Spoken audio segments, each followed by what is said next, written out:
The market was alive with the sounds of haggling voices, the scent of ripe mangoes, and the vibrant colors of fabric swaying in the breeze. I was at my usual spot, arranging the beads my mother and I had spent weeks crafting. Each bead told a story of love, of tradition, of hope. That's when I saw him, Emeka. He stood out like a flame in the darkness, his laughter cutting through the noise of the market. He was Igbo, his accent unmistakable, but there was something about him that drew me in. He approached my stall, his eyes lingering on the beads. These are beautiful, he said, his voice warm and inviting. We talked for hours about everything and nothing. He told me about his travels, his dreams of starting a business, and I shared my love for storytelling and tradition. By the time the sun dipped below the horizon, I knew my life would never be the same. Our love was a secret, hidden from the prying eyes of the village. We met beneath the ancient Iroko tree at the edge of the forest, where the moonlight filtered through the leaves like 1,000 tiny stars. He would bring me small gifts, a book of poetry, a carved wooden bracelet, and I would tell him stories of our ancestors, of love that defied the odds. But there were moments when I caught a shadow in his eyes, a hesitation in his touch. When I asked him about it, he would brush it off, saying it was nothing. You're my everything, Adisua, he would whisper.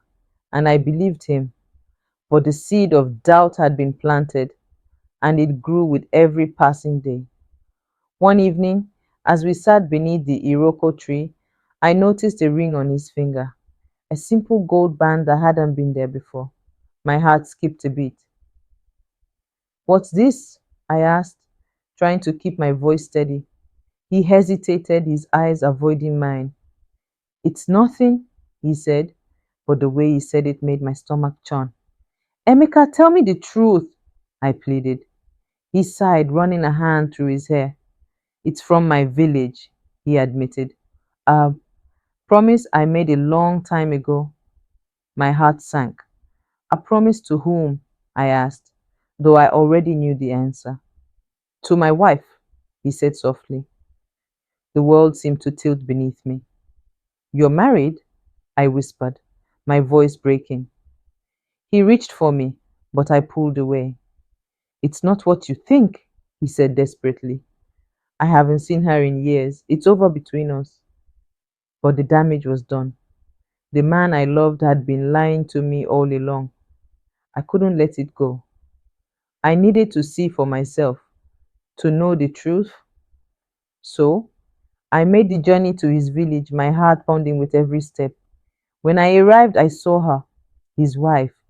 She was beautiful, with a child on her hip and a warmth in her smile that made my chest ache. She greeted me kindly, unaware of who I was. You must be one of Emeka's friends, she said. He's told me so much about his travels. Her words cut through me like a knife. He had been living a double life and I was the other woman. I felt sick to my stomach. How could I have been so blind? I confronted him that night, beneath our Iroko tree. The anger in my voice surprised even me. How could you?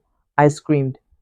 He tried to explain, to justify his lies, but I wasn't listening. The truth was clear. I was nothing more than a distraction, a secret he never intended to keep. I slapped him, the sound echoing through the night, and then I walked away, leaving behind the pieces of my broken heart. Back in my village, the pressure to marry was suffocating. My family had chosen a man for me, a Yoruba man, of course. He was kind, but he wasn't Emeka. Every time I looked at him, I saw the life I could have had, the love I had lost. But what choice did I have? My heart was broken, and my family's honor was at stake. I said yes, but my soul felt like it was dying. On my wedding day, I wore the beads I had made, the same ones I had been selling the day I met Emeka. As I walked down the aisle, I couldn't help but think of him. Would he come?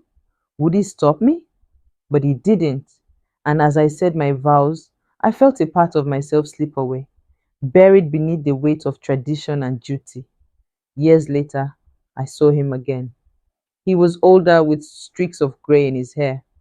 We stood there, staring at each other, the weight of everything unsaid hanging between us.